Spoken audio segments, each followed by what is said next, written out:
13-year-old girl vanished. The last few weeks have been heartbreaking. Every minute we're thinking about her and wondering what might have happened. Tonight, police need you to trace this man. And 30 years of cracking cases. The object was pure public service broadcasting. I mean, it really was. Let's see if we can do something to help cut crime. Catching the criminals, protecting the public. This is Crimewatch.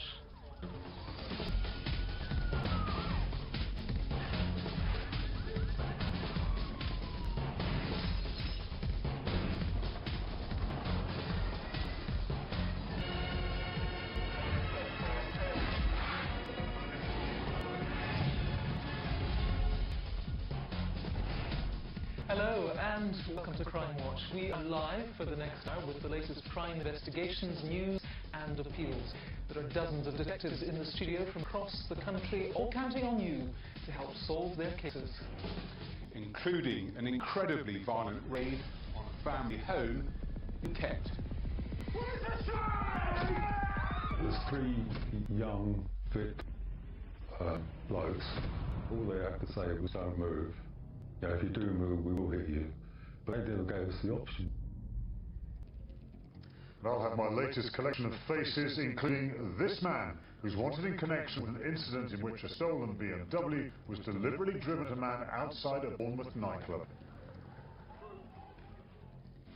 And marking 3 decades of Crimewatch, we'll be going back to meet some of the victims and survivors from our biggest appeals, to see how their lives have changed. The moment I knew that Josie was alive, suddenly it changes everything. You think, right, you've got to be there for her.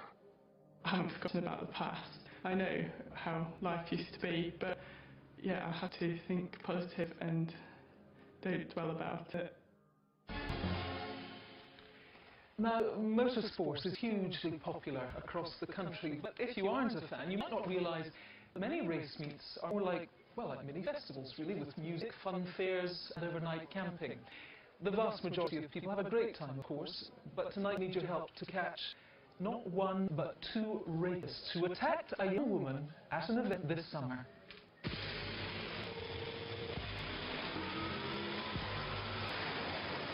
This is the Sept Raceway, the home of British drag racing. A former American airbase on the outskirts of Northampton. Been racing cars here since the 60s. These days it attracts a family crowd to all sorts of events, including the annual Dragstalgia Meet, held this year over a weekend in July. The Dragstalgia event is dedicated to classic drag racing and hot rod cars. This summer it drew thousands of spectators from all over the country, with many camping the whole weekend. One local woman was there to enjoy the day, while her friend worked on site. I'm not a fan of drag racing, but as my friend was there working, I decided I'd join them. I watched the racing from the top of the hill. Most people were up at the track because obviously the cars were doing the burnouts. As today's racing came to an end, she made her way here to this busy bar area to spend some time with her friend. At about 9 o'clock, she started chatting to a familiar face, a man she knew as Darren, and his friend, Pablo. The bar was very busy. Darren and Pablo started talking. Darren said he was getting married in 2 weeks' time, and they were all having a good time. After a while, Darren's friends disappeared, leaving the 2 of them chatting. I've met Darren before up there. He's not a friend or anything. I've seen him there before with his family. Around 1 a.m, the bar was starting to close. Sure you know the way? I can't remember the way. Because Darren didn't remember where his tent was, she walked him to the campsite to try and help him find it. Their route took them through the fairground area, which was now closed. We were looking. We must have been looking for about 15 minutes. It was pitch black. And I was using the torch on my phone. It better be this one because I want to unzip it. We got to his tent and he sort of stumbled a little bit. I asked him if he was all right. He said, yeah, he was going to go to sleep now, and I said, okay. I zipped the tent back up and left. As she went to find her way back to the bar, she became disorientated in the darkness. I sort of stared for a second, I knew, like, if I'd walk up towards the main gate, I'd know where I was.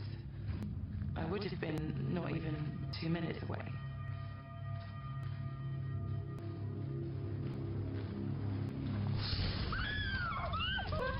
I sort of stumbled, then I had this pain in the back of my head, like someone had just ripped out my hair. I was just screaming, help, get off me. I screamed as loud as I could. One of them ripped my clothes off, while the other one pinned me down. And then he raped me. He then held me down while the other man raped me.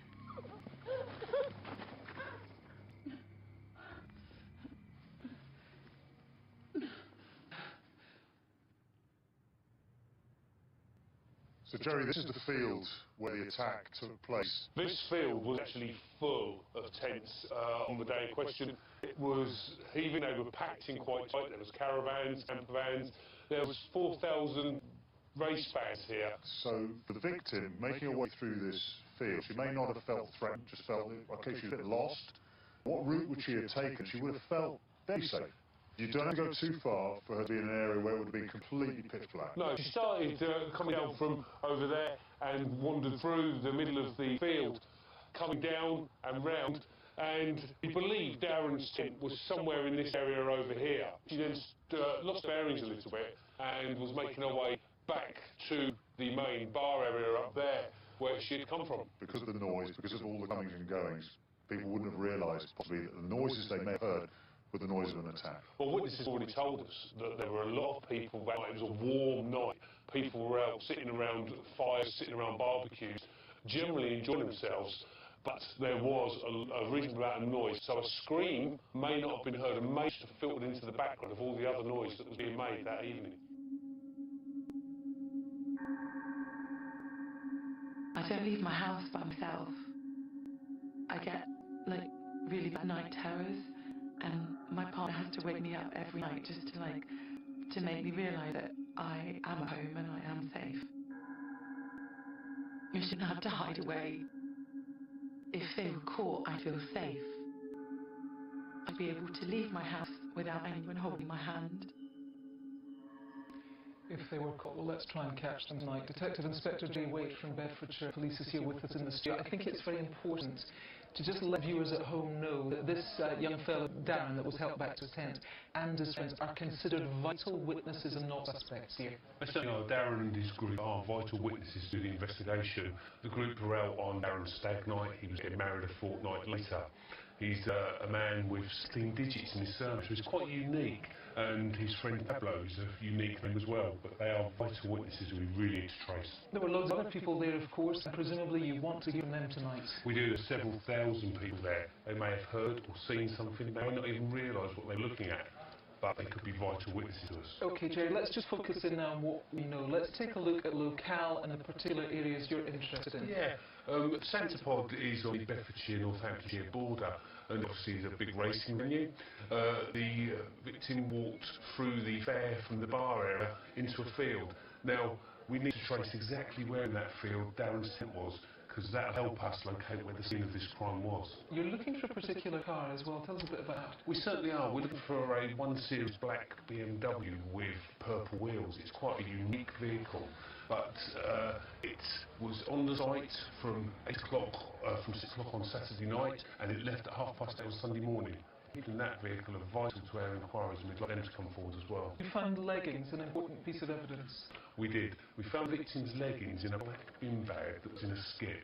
What we don't know is how they got into that bin bag. If someone put them in there, we'd like that person to come forward and let us know where they found those leggings. OK, thanks very much for updating us on all of that. If you can help, you know what to do. You need to call us. The studio number is 0500 600 600. If indeed you've got any photos or video of the event, if you were there, there's a special email address to send that to as well. All the details, of course, you'll find on our website. Let's go to Martin. We start Wanted Faces tonight with Dean Cambridge. This mobile phone footage shows a stolen grey BMW estate being deliberately driven into a man in Bournemouth 3 weeks ago. Police believe that the man driving that car was 32-year-old Cambridge, who's also known as Dean Stevens. He has links with Dorset, Surrey, Kent and London. Fortunately, the victim escaped without serious injury. Next is Salah Hadi, who's also known as Salam Hadi Ali.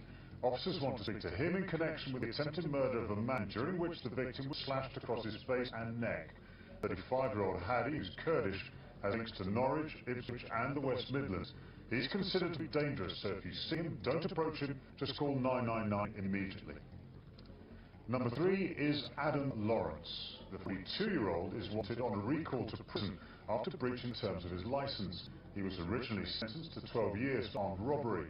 Lawrence has links to the Dagenham and Romford areas of London and is known as Wingnut because of his distinctive ears. However, don't be fooled, he's considered dangerous, so if you see him or know where he is, call the police straight away. And lastly, for now, is Stanislav Pinyol, who's also known just as Stan. Detectives need to trace him in connection with a fraud which saw more than a dozen victims conned of more than £200,000. The 45-year-old, who's originally from Poland, has connections in Oxfordshire and Berkshire, but is known to travel all over the country. He's a big lad at 6'3" and has tattoos all over his back and arms. Now, all of the faces on the website, and if you know where they are, call and text the numbers on screen. Text will be charged at your standard message rate. Just over a fortnight ago, 40-year-old Alice Gross spent the morning with her mum before heading out for a walk near her West London home. Apart from some grainy CCTV images taken that day, she has not been seen since. As you'd expect, Alice's family are extremely worried. The last 2 weeks have been completely heartbreaking. There's not a moment today that you don't think about Alice and where she is, what might have happened or why she might have gone missing. It's almost impossible to describe what that thing feels like, but we just want her to know, please Alice, if you're out there, come home. And if anyone has any information at all about her movements on that day or about her whereabouts now, I just really plead with them to come forward to police and get her home, because that's where she belongs. She needs to be here with us. So worrying. Well, DCI Andy Chalmers from the Met is leading the investigation. What has happened to Alice, it would be fair to say, is a complete mystery. It is first and foremost a missing person inquiry. Obviously, the longer that Alice remains missing, the greater our concerns. What do you know for definite? Well, what we do know is that just after 1 o'clock on Thursday, the 20th of August, she left her home alone to go for a walk along the Grand Union Canal, which was a normal activity. Can you just in detail talk us through that route then? Tell us where she went and when. Surely, she left her home in Hanwell, which is up here. She followed the Grand Union Canal down to Brentford, which is where we believe she may have shopped. She then returned back along the same route. The last confirmed sighting we have is the bridge at Trumpers Way, 26 minutes past 4. We don't know where she went thereafter. I'm keen to speak to anyone that might have seen her. Okay, you got important bits of CCTV footage from throughout that walking journey. Just take us through those, would you? We do. This is Hanwell Station near her home. She walks past alone. You can see she's wearing slim fit blue jeans and a dark grey t-shirt. Okay. And now? This is in the Uxbridge Road. She's got her blue Vans on. And in the next clip, you'll see slightly further along the road, she's got her black multicoloured rucksack on. This is down at Brentford Lock at about 2:15. 45 minutes later, she texted her father to see what time he's going to be home. That's the last contact she had with her family. There is a man that you are very keen to trace. What more information can you give us about tonight? Yes, this is 41-year-old Arnie Salkans. He went missing 7 days later from the same area. What we do know is that in the early morning of the 4th September, he left home to go to work on his red mountain bike. Hasn't been seen since. His normal route would have been along the part of the canal that Alice went missing on. There's no suggestion that he knew Alice, but clearly he's someone to speak to. He might have very important information. I should let people know there are 5 other cyclists, a group of 3 I think and a group of 2 who were also on the towpath that day. Again, you know they were there, but you need them to come forward so you can identify them. I do. It was a very busy time on the towpath. Alice's possessions, you found some stuff? 5 days later, we found her bag. This is an image of it here. It was on the bank of the River Brent between the Hanwell Bridge and the canal. It contained her lunchbox and her shoes, but importantly not her iPhone. I'm keen to speak to anyone who may have seen that bag. Yes, not the iPhone. I mean, that is absolutely crucial. Tell us more about this iPhone that's still missing. The iPhone is a white 4S. It's unique in that it had a cracked rear casing which was coloured in. She was in connection with the internet throughout her walk. It went off there at about 5 PM and hasn't been used since. I'm keen to speak to anyone who may have possession of this iPhone. I'm not concerned how they came in possession of it, I just need the phone. Yes, and the reason you need that phone, of course, is because who she might have been speaking to, online on the phone. Exactly. Alice's internet history is a very important line of inquiry. I need to speak to anyone who may have spoken to her through chat rooms or media sites. Okay, DCI Andy Chalmers for now. Thank you very much indeed. If you can help with this search for Alice in any way, I would urge you please to get in touch on the usual numbers. A roundup of latest crime news now, starting with the murders of 2 British tourists in Thailand. David Miller, 24, and Hannah Withridge, 23, were found dead on a beach on Monday, having suffered serious injuries in an attack. Now, Thai police have released a CCTV image of what they describe as an Asian-looking man who they want to trace. Today, the families of both victims pay tribute to them. Now, a have-a-go hero has foiled a daring jewellery raid by snatching more than half the loot as the gang fled. The quick-thinking customer was at Selective Gold in Birmingham on the 26th of August when the 4 masked men with sledgehammers struck. The bag the hero snatched back contained an estimated £50,000 worth of stock, though the robbers still got away with around 30 grand's worth. Police want to trace the 5 offenders who pulled up outside the jewels in a stolen silver Audi RS with false plates. Now, if you can help, officers investigating the case are in the studio, ready for your call. Finally, a heroic teenager has been given an award for his bravery after helping officers restrain an arrested man when he became violent. 16-year-old Kai Ingham stepped in when he saw the 2 officers struggling with Bradley J. Hughes, who was trying to make a getaway, tackling him to the ground. Now, Hughes later pleaded guilty to assaulting a police officer. So, 30 years of Crimewatch, Britain's biggest and longest running crime show, has featured almost, would you believe it, 5,000 appeals in that time from every single UK police force. Amazingly, thanks to information from you at home, around 1 in 3 of the appeals leads to an arrest and 1 in 5 to a conviction. Impressive stuff. You can help stop crime. It's a programme embedded in Britain's consciousness. Tonight, once again, we're asking for your help. It's put hundreds of criminals behind bars. Number 2 here is a nasty piece of work. Given justice to victims and their families. We had a phenomenal response. And it's been on air for 30 years. This is Crimewatch. For 3 decades, viewers and police have been working together. Vital clue which you can help with are the overalls. Susie Lumley, James Bulger, Stephen Lawrence, Millie Dowler. We featured the high-profile crimes that have shocked the nation. And thanks to you, hundreds of investigations have been solved. 10, 9, 8. The object was pure public service broadcasting. I mean, it really was. Let's see if we can do something to help cut crime. This is about real-life crime, not the stuff of fiction. The first show wasn't without its fair share of setbacks. We walked down to the studio and all the set was in kit form on the floor. Splits of wood, nails, hammers, mallets. With 15 minutes to go, the controller of BBC One, Bill Cotton, came down onto the set and he said, "You've got to get on." Yeah. And eventually, in the earpiece, we're on. Clear the set, everybody, clear the set. 4, 3, 2, 1, we're off. You may find some details disturbing, but Crimewatch finally made on air on the 7th of June, 1984. if you see anything tonight that jogs your memory, please call us. We hope to see immediate results. We suddenly thought, what if nobody rings? And it was about 20 minutes in, and I looked around, thank God, there's a phone going. With its mix of reconstructions, studio appeals, and items about investigative techniques, viewers were instantly hooked. Meanwhile, they were nightmares. And we were off and running. In fact, the lines were jammed at the end of the programme, and they had double the lines for the next month. Soon all police forces were coming to Crimewatch with their most serious cases. And the programme was yielding results. And any identifications of the car that night? Yes, several calls from people who... CCTV, e-fits and artist impressions were shown to jog viewers' memories. With millions of people watching, officers realised they could speak directly to key witnesses.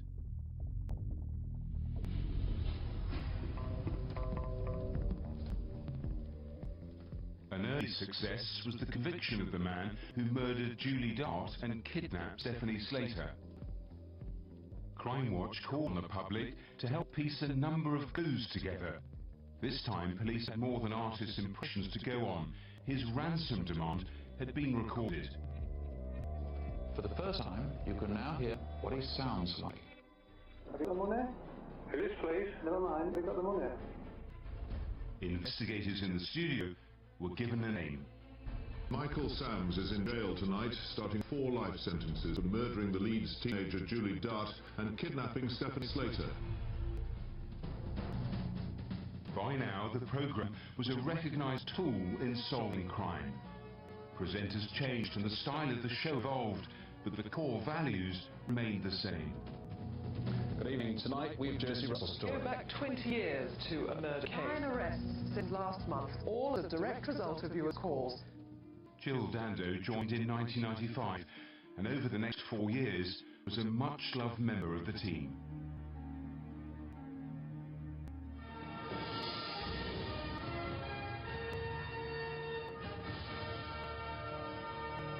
Good evening. A massive police hunt is underway tonight in West London for the killer of Jill Dando, who was murdered earlier today outside her terraced home in Fulham. This is a sombre, and for me, a surreal Crimewatch UK. For all of us here, it can be grueling coping with crimes against victims who are strangers. It's almost unbearable dealing with Jill's death. Well, shock isn't quite the word. I mean, and then the idea that she'd been murdered was almost incomprehensible. The whole team was in a state of trauma.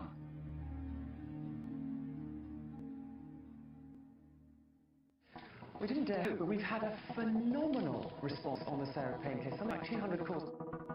Reconstructions can be a powerful way of telling viewers about the victims and events leading up to a crime. They can also reach out to people who may not have otherwise come forward with information. When 7-year-old Tony Ann Byfield was killed in a gangland shooting, police asked Crimewatch to broadcast an appeal. You're nice, you're really nice. And what we were trying to do was pull some emotional heartstrings and say, enough is enough. It's time for dinner. You want more information about an incident that happened? A 7-year-old girl being murdered in London in gang-related crime, being shot and executed, has got to be something that the community wants to come forward and deal with. As a result of calls made to the programme, Joel Smith was jailed for life for murder. I'm absolutely convinced to this day that if it hadn't been for Crimewatch, that case would never have been solved. In another shocking case, Danilo Restivo brutally murdered mother of 2, Heather Barnett. The reconstruction gathered important evidence. It's not until you go on Crimewatch that you suddenly we're getting 500 people coming forward to give information. 15-year-old Mo Borner was left with severe brain damage after he was attacked during a night out with friends. He's been making a slow but determined recovery since. It's been emotional. I woke up on a hospital bed. The investigation had stalled to all intents and purposes, and we were short of some important and vital evidence. We made a decision to approach Crimewatch to see how they could help. Several callers got in touch to name Mo's attacker as Ashley DaCosta. He was convicted of a racially motivated assault. Well, obviously, without a fiction for us, it would have just left so many open, raw wounds. You can actually make a huge difference through watching Crimewatch and through reporting anything back to them that you feel might be relevant to the case. People wanted for murder, robbery and kidnap. A case that has really made the headlines this month, the murder of Melanie Hall. This is the scene. She was barely visible and had lain unseen for several days. Crimewatch is now such an institution, it regularly makes the news. They've been filming for Crimewatch, focused on that supermarket. That's where Jo Yates stopped on her way home on the night she disappeared. And when Metropolitan Police asked us to put together an appeal on the Madeleine McCann case, the headlines spread all over the world.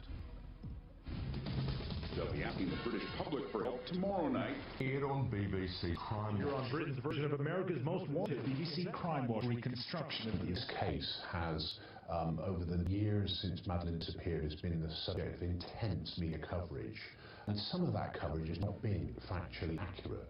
We had the opportunity to carefully piece together the timeline in terms of the information and evidence that we'd accumulated, and then to be able to reach out to the public, helping them to relive that moment. Let's focus on 10 p.m. Let's focus on this sighting. You tell me what's important and what people are watching. On the night of the television broadcast on Crimewatch, it was an unprecedented event for us. You know, the public watched the programme in their millions. They called into the show in their thousands. And in amongst all that information, we got some really interesting leads. Well, on the day that the programme went out, we were actually in the studios, so we were able to witness a lot of the calls coming in. And as soon as the appeal started, the phones were ringing. I was quite surprised after the length of time, 6.5 years and multiple appeals. You think, you know, can we get anything more? But clearly the format of the programme, the way the information was delivered, many people who had really relevant information came forward.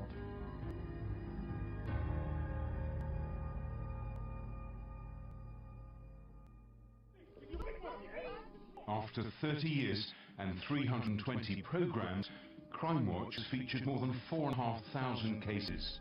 So how is the show put together? Wherever possible, filming takes place in the actual locations where crimes have happened. Well, there's nothing more important than having accuracy in the reconstructions. They've got to be as close as possible to what we think are the facts of the case. On the day of the broadcast, officers are briefed on all the cases. Maybe 40 or 50 different pieces of appeal that are going out throughout the show. Each of the leads of the cases gets to stand in front of the rest of the police and Crimewatch team and just give a little bit more detail about what it is precisely that the investigating officers are looking for, and that's a really important element of the show itself. As soon as the show begins, the phones are live. It's always astonishing how quick the phones start ringing in the studio. Time and time again, it's a formula that works. Dangerous criminals are behind bars. And thanks to you, Britain is a safer place. Truly remarkable, and as Matthew said there, all thanks to your calls. And we still need your help, this time with a brutal burglary at a family home in Kent. 3 blokes. Balaclavas, a baseball bat, and a sledgehammer. Well, that's coming very soon. But first, Martin has his latest batch of CCTV. Yes, and we start with a pair of chancers trying their luck in an amusement arcade. It's very early on a Saturday morning in February, and this rather acrobatic chap is making his way carefully into the back corridor of an amusement arcade in Crawley in Sussex after sawing a hole in the ceiling. And he's not alone, with his equally agile friend joining him a few moments later. Armed with a torch, the pair make their way into the main arcade area, crawling along the floor to avoid the motion sensors. It's a shame for them, they weren't so diligent when it came to security cameras, which capture their every move. They set about the machines, jimmying them open and emptying the cash boxes. They systematically work their way around the arcade, netting themselves more than 40 grand in the process. When they're done, they crawl back the way they came, leading through the hole in the roof where police believe a third man had been keeping watch. Now it's odds on that someone recognises these chances, so don't take the gamble. If you know them, tell us who they are tonight. Inside the Halifax Bank in Blackburn Town Centre on a Tuesday afternoon in May. A man is being served the counter. He's withdrawing several £1,000s in cash, which the bank clerk gives him in a white envelope. Little does he know he's being watched intently by 2 women, one in a bobble hat and one in a dark coat, who appear to be queuing. When he leaves the bank, the women follow just a few seconds behind. They stay close to him as he walks through a nearby shopping centre, and when he enters W.H. Smith's, the younger woman makes her move, slipping her hand into his pocket and grabbing the envelope before hurrying off. The police know the older woman is called Soyana Dumitru, but they need you to name her bobble-hatted sidekick and to tell us where they both are.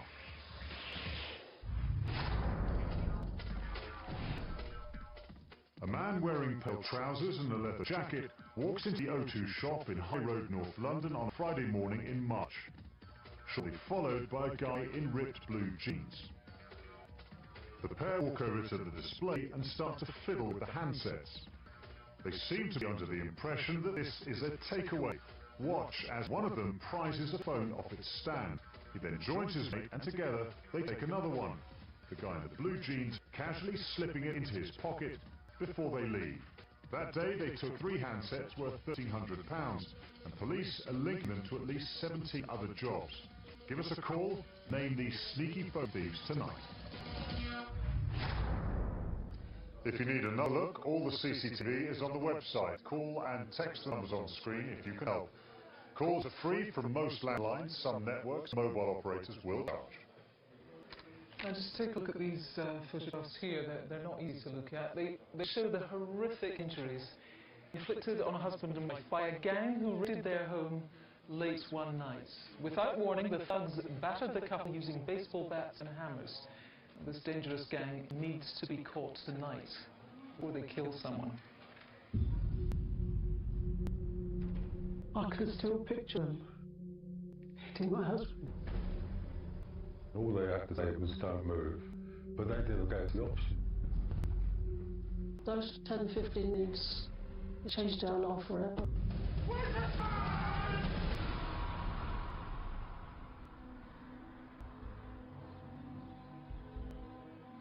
This is where we've lived for a long time, where, you know, we've entertained, you know, I've all just grown up here. It was our palace, really. Open countryside, a house we always dreamt of, and we worked hard for it, and we made it our home. Well, I got home a bit earlier from work, the late afternoon. So rather than visiting, we went to Harper Walk, just before 7. We had our dinner, and we sat and watched telly, and we went to bed about just before 10.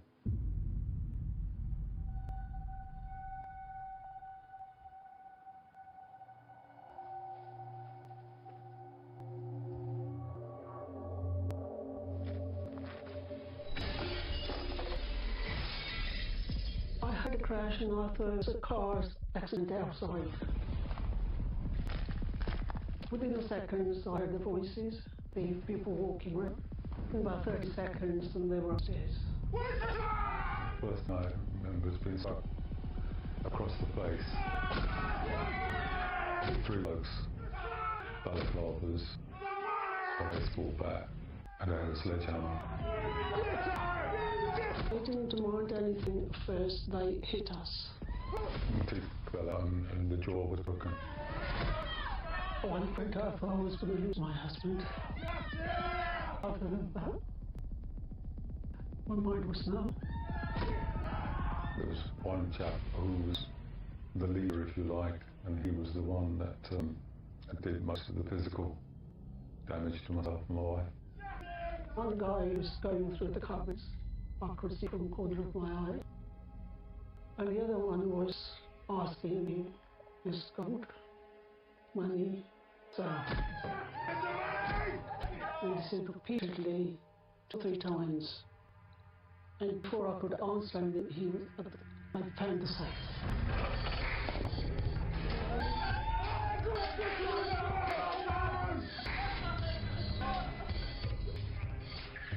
I don't remember actually going downstairs, but I tried to dial 999. I dialed the first digit, but then blood was pouring so much. Then my wife actually took the phone from me. What's happened? Whoa, we've been buggered!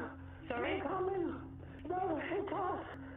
They've broken into our house! They've broken broken into your house? We're broken into my house and into my house. I have fractured, multiple fractures on my side of the face and eyes. And side of the face I still have no feeling. Some of the feeling may take 18 months or may never come back. They cracked my eye socket, my cheekbone, and they broke my jaw. My nose is broken.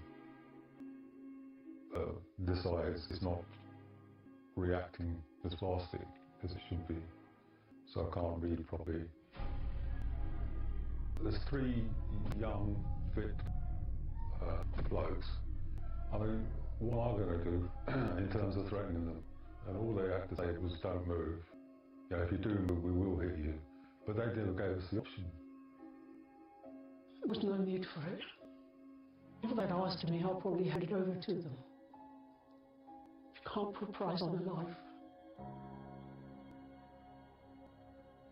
Just disgraceful. Well, if you want to get in touch with any information on this particular crime, I should tell you right now that we've had to change our numbers tonight. We're having a few problems with the phone lines. So this is Crimewatch number tonight. For this or any other case you want to get in touch on, it's 02 920 838 640. That's 02 920 838 640. And I should let you know that texts and emails are working on the same addresses as normal. Well, DS Richard Spicer from Kent Police joins me now. Jazz summed up there in the film, didn't he, by saying that there was no sense in which these guys needed to use this amount of violence to get what they wanted. No, that's right, because it was completely unnecessary. The injuries that they sustained were horrific. What we can say from what the couple tell us is that one person did seem to be a lot more violent than the other two, and his actions may indeed have shocked the others that were with him. They say that one of them was dark-skinned with a foreign accent, and the other two had local accents. What did they get away with? They took some distinctive items. They had a number of Asian gold pieces, one of which was identical to this bracelet. It also had a circular pendant with the letter R on it. They took personal documents as well, including passports in the name of the victims, which were Jadwan, Paul, and Colbier, or Paul. Right. Was there a getaway car? An idea how they made their escape? We assume they had a car. On the map here you can see that it's quite a remote area. It's very rural, so we wouldn't thought that they would have got away on foot. So we would urge anyone in that area, particularly High Cross Road in Southfleet, that saw any suspicious vehicles parked or unattended around that area to give us a call. Particularly horrific attack and presumably, you know, very long-lasting effect this is going to have. Yeah, it's good to see that they're recovering now, but it's going to be long-lasting emotionally and physically for them. As I say, it was an awful attack on them. Very briefly, there's a reward? Yes, £5,000 for anyone that can give us positive information that leads to the arrest. Okay. Richard, thanks very much for now. Well, with your help, hopefully we can get these thugs, because that's what they are, behind bars where they belong. Please do call Richard and his team now in the studio. Let me give you that number again. It's 02 920 838 640. Of course, you can speak anonymously to Crime Stoppers. They're on 0800 555 111. And if you yourself have been a victim of crime, there's a victim support line. Let me give you their number too. 0845 30 30 900. More faces, starting this time with Sarbaz Ali. Detectives need to trace him after he did a runner from Hove Crown Court a fortnight ago during a lunch break. 28-year-old was then convicted in his absence of the rape and sexual assault of a man in Hastings in February 2013. Ali is originally from Iraq, but is linked to Burton-on-Trent and Newark, and may well be working as a barber or in fast food restaurants. Next is Martin Casey. He absconded from HMP Sudbury in April, where he was serving an 8.5-year sentence for causing death by dangerous driving. Casey was responsible for the death of 50-year-old father of two, Major Richard Ango, in 2011. 29-year-old Casey has a number of tattoos, including a cobra and the name Popeye, with RIP and 26/07/2011 on his right arm, and Martin and a dagger on his back. He has links to Leicestershire and Swansea and is considered to be dangerous, so should not be approached. Finally, we have this pair, Mark Daly and Carol Cannon. Police want to speak to them about a burglary in which more than £20,000 worth of jewellery and property was stolen. They're a couple, so they're likely to be together. 43-year-old Daly, who has links to Coventry and Leeds, has a large tattoo on his back with the names Lucas and Johnny in a jigsaw pattern, whereas 48-year-old Cannon has links to Beverley in East Yorkshire and Alicante in Spain. He's described as having a Yorkshire accent. Call and text all the usual numbers if you recognise any of tonight's faces, and of course, they're all online. Now, still to come, living with murder, a father talks about the moment that he came face to face with the man who killed his daughter. I went to the magistrate's court and I heard the lock open like a big slide bolt. And then I heard footsteps on the stairs. And I knew that it was him. I couldn't breathe, I couldn't see, I couldn't think. It was an absolute psychological breakdown. But first, time for some updates on previous cases. We've heard just a sample of some of the great results you helped deliver down the years tonight. So let's bring you up to date with very latest, starting with a case we featured last year. 27-year-old trainee accountant Atif Ali. Now, he was shot as he drove to work in Luton in May 2013. He suffered a serious injury to his leg and almost died. Well, in the last few weeks, 3 men have been found guilty of attacking Atif. They were all convicted of conspiracy to murder and given hefty bail sentences. The court heard that one of them, 28-year-old Shazad Maroof, had arranged the shooting because he wanted a relationship with the victim's girlfriend. Next, Dean Smart, who was on the back in March. Police needed to find him after an extremely violent robbery at a holiday park in Devon, during which the victims were attacked with hammers and an axe. Well, after his face was shown on Crimewatch, he was located in Bath, arrested and charged. Last month, 27-year-old Smart was sentenced to 8 years in prison. Great stuff.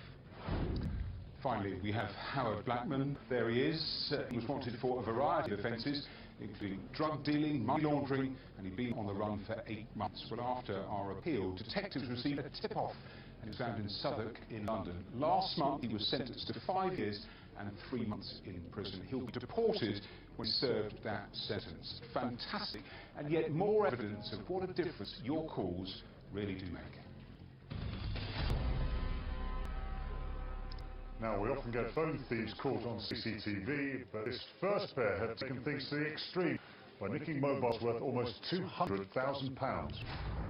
A man who might be wearing a wig and his mate, who definitely isn't, walked through the security gate of a mobile phone factory in Ashling, Kent on a Thursday evening in June.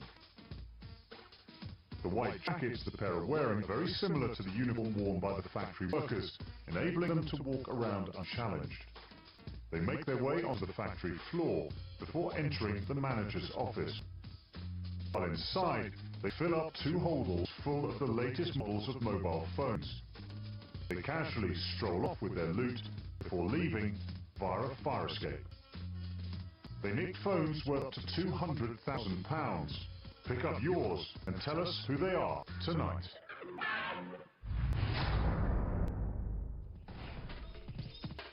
A stocky man in a grey and white curl hoodie walks into the Barclays Bank in Bushey in Hertfordshire on a Monday afternoon in April. He strides straight up to the counter, where he hands the cashier a green Marks & Spencer's bag and a note demanding thousands of pounds. The woman tries to stall for time, but the man threatens her, so she fills the bag and hands it over. He then leaves quickly, walking off up the high street. This man stole a lot of money and threatened to hurt a female bank worker. Who is he?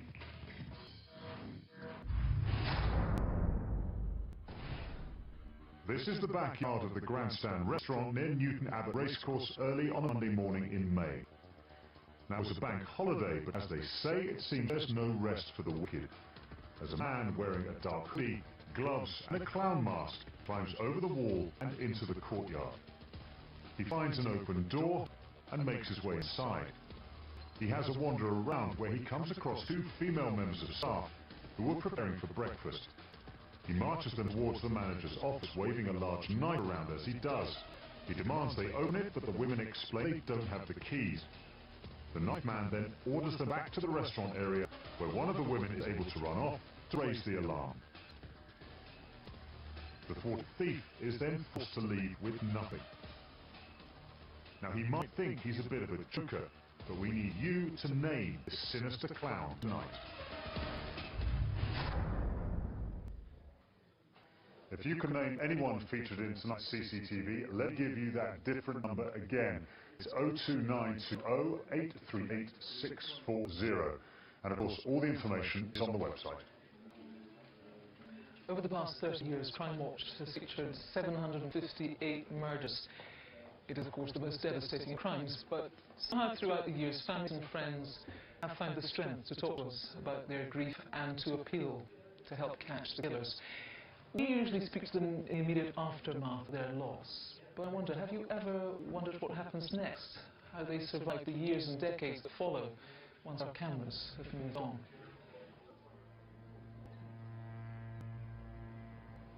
I didn't feel that I wanted Lynn and Megan right close at hand.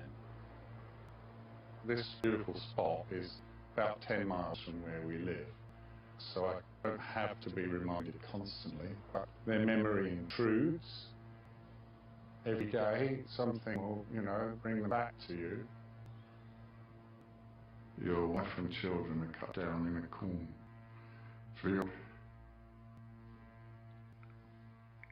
On a sunny day in Kent, middle of nowhere, last place you expect to have something like that. And the circumstances, not a fever killing, but a sitting them down, blindfolding them and beating them to death with a hammer.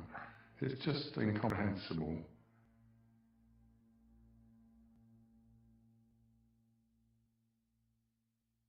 I was quite almost delirious and saying that there was no point in me going on.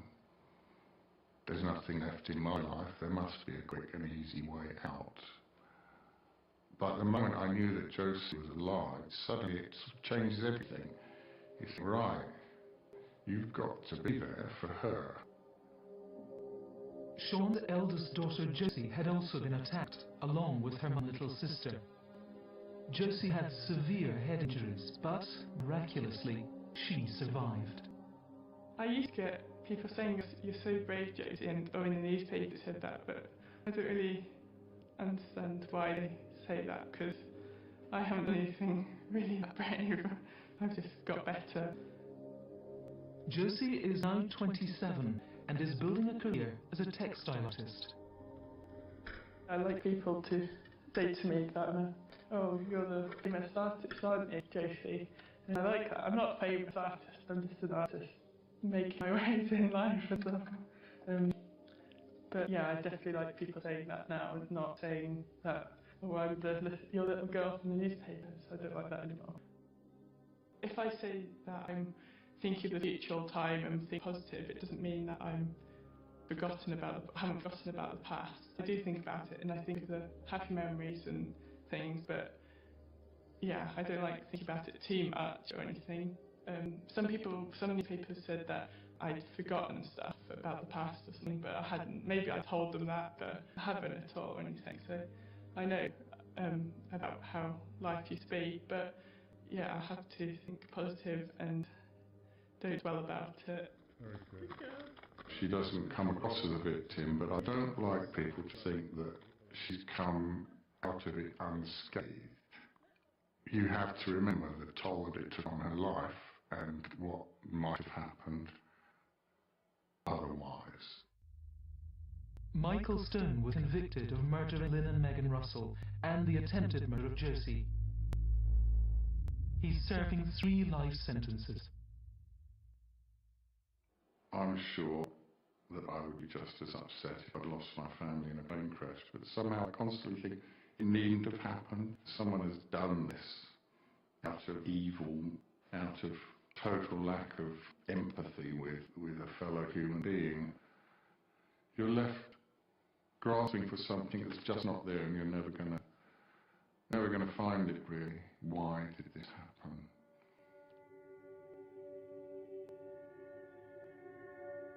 As a dad, I haven't got much left of Francesca's life and stuff, and I just keep all the things that record that she lived and actually what happened to her. But there's a lot of stuff that I keep in there.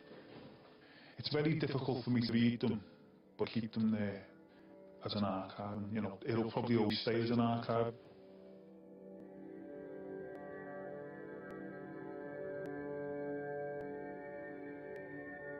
Three-year-old Francesca died after an arson attack at her home in December 2008. The rest of the family escaped, but she was trapped inside. There's an overwhelming flashback all the time of, you know, the last image I have of Francesca, which affects me every day, you know, and it plays on my mind of the last time I seen her and the devastation that she experienced as a 3-year-old child. The things that go to sleep on, the first thing I wake up thinking about, I think about it all day, and the last thing I go to bed thinking about, and I dream about it. In 2009, 44-year-old Graham Heaps was jailed for life for starting the fire which killed Francesca.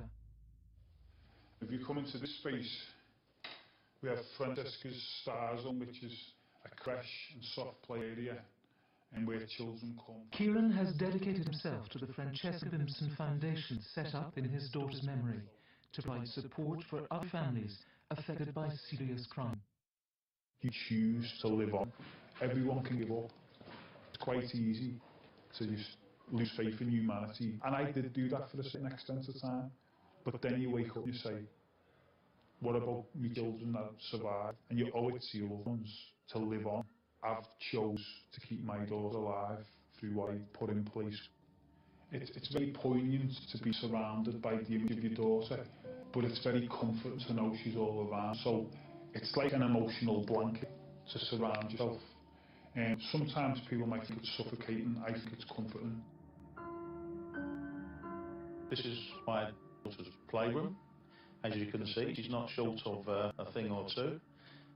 She has some stuff in her bedroom as well. So she's well looked after, that's for sure, on the playing front. Yeah, and she has got all of this stuff because you know, she's the absolute point of my life now, and I find it incredibly difficult to say no. Paul Bowman's 6-year-old daughter is now the focus of his life. His other daughter, Sally Ann, was murdered in 2005, just weeks after her 18th birthday. I wouldn't say I'm overprotective.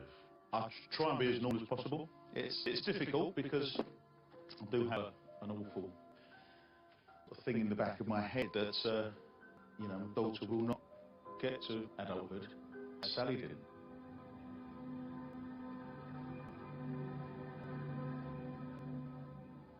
You've been told that she's been grabbed by someone and stabbed to death. This is the last minutes of your daughter's life. Did she feel pain? How long did it take? Did she suffer? You know, all those sorts of things. You know, who did it? Why? Where is he? I can be driving along, having quite a good day, and all of a sudden, bang! It would just enter my head, and it's as if I was there. In my mind, for a few seconds, it's as if I was there and just standing there, and not being able to do anything.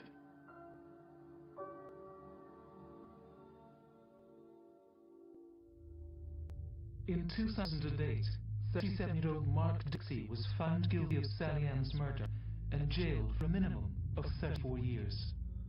I went to the magistrate's court and I was sitting in there, and then I heard a lock open, like a big slide, but that came from downstairs. There was a set of stairs to the right-hand side.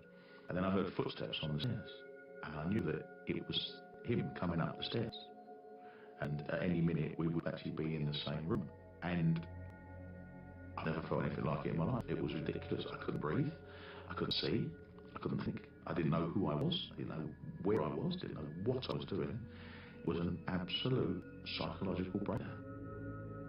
For Paul Bowman, the grief hit the hardest once his daughter's killer was convicted. I didn't want to survive. I didn't want to be here. I don't know whether I had not enough courage or what, but I couldn't actually commit suicide. But dying seemed a really good thing to do. There was quite a bit of drinking going on. There was a fair amount of drug taking. There was a fair amount of involvement in very dodgy people. It was an absolute downward spiral. So I know that the drop down there was immense, like falling off a cliff. But I just can't remember whether I climbed back up slowly or whether I bounded back up. I just can't remember. I know I did, otherwise I wouldn't be here now. I don't speak with any kind of acceptance whatsoever because to me it's still horrific and it's still disgusting, but I can't allow it and him and his actions to destroy me anymore. I allowed him to do that for a while, but I'm determined he won't win this war with me. I will live as decent a life as I can with what's happened and what's in my head.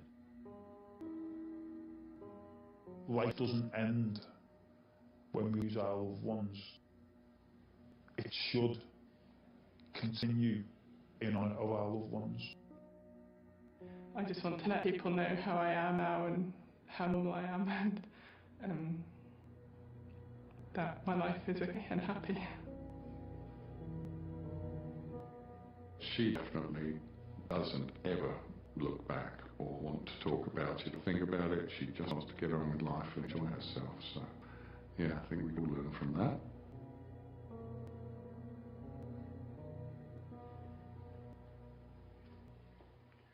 Thank you to everyone who talked to us for that film for Crimewatch. I should tell you just briefly that on the double rape case tonight, we think we've had a very significant call from a key witness.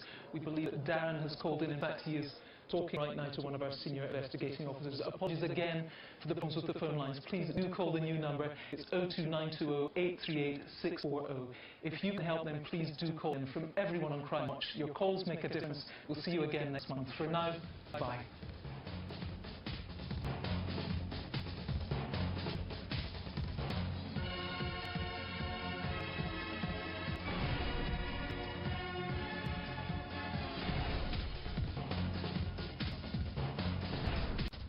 A 14-year-old girl vanished. The last 2 weeks have been heartbreaking. Every minute we're thinking about her and wondering what might have happened. Tonight, police need you to trace this man. And 30 years of cracking cases. The object was pure public service broadcasting. I mean, it really was. Let's see if we can do something to help up crime. Catching the criminals, protecting the public. This is Crimewatch.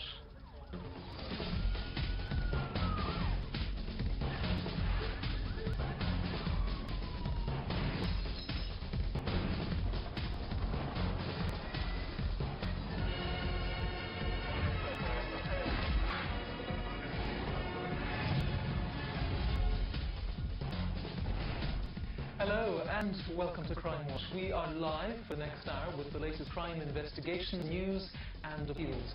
There are dozens of detectives in the studio from across the country, all counting on you to help solve their cases. Including an incredibly violent raid on a family home in Kent. There's 3 young, fit blokes. All they had to say was don't move. You know, if you do move, we will hit you.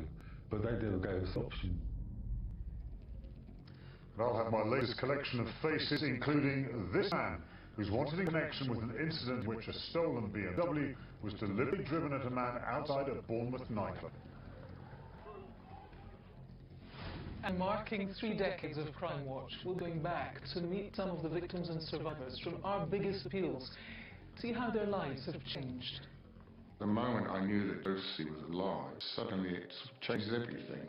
You think, right, you've got to be there for her. I haven't forgotten about the past.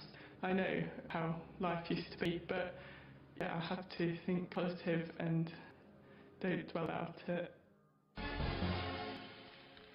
Now, motorsport is hugely popular across the country, but if you aren't a fan, you might not realise that many race meets are more like mini festivals, really, with music, fun fairs and overnight camping. The vast majority of people have a great time, of course, but tonight we need your help to catch not 1 but 2 rapists who attacked a young woman at an event this summer.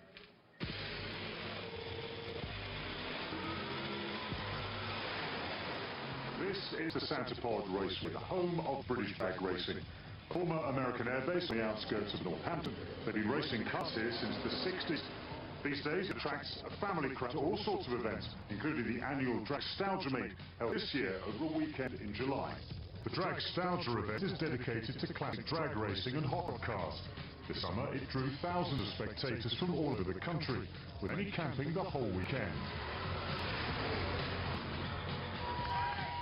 One local woman was there to enjoy the day, while a friend worked on site. I'm not a massive fan of drag racing, but when my friend was there working, I decided I'd join them. I watched the racing from the top of the hill, most people were up at the track because obviously the cars were doing their burnouts. As the day's racing came to an end, she made her way here to this busy bar area to spend some time with her friend. At about 9 o'clock, she started chatting to a familiar face, a man she knew as Darren, and his friend, Pablo. The bar was very busy. Darren and Pablo started talking. Darren said he was getting married in 2 weeks' time, and they were all having a good time. After a while, Darren's friends disappeared, leaving the two of them chatting. I've met Darren before there. He's not a friend or anything. I've seen him there before with family.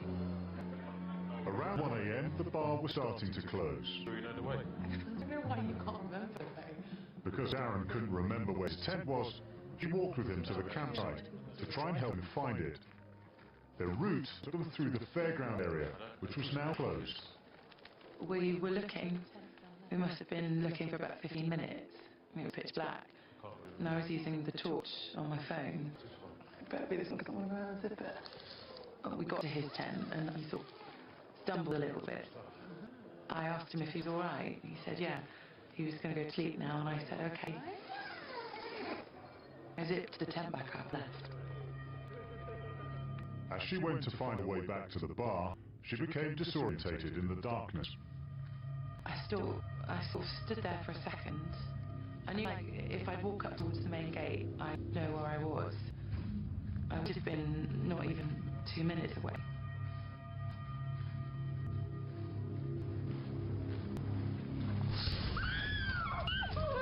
I sort of stumbled, then I had this pain in the back of my head, like someone just ripped out my hair. I was just screaming, help, get off me. I screamed as loud as I could.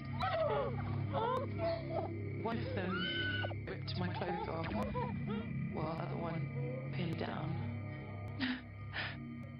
And then he raped me. He then held me down while the other man raped me.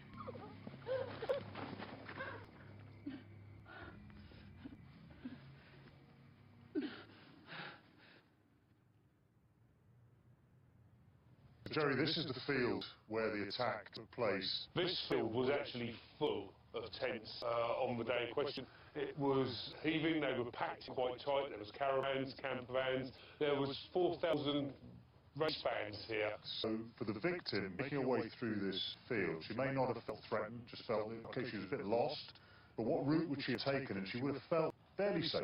You don't have to go too far for her to be in an area where it would be completely pitch black. No, she started coming down from over there and wandered through the middle of the field, coming down and round, and we believe Darren's tent was somewhere in this area over here. She then lost her bearings a little bit and was making her way back to the main bar area up there where she had come from. Because of the noise, because of all the comings and goings, people wouldn't have realised possibly that the noise they may have heard were the noises of an attack. Witnesses have already told us that there were a lot of people that night. It was a warm night.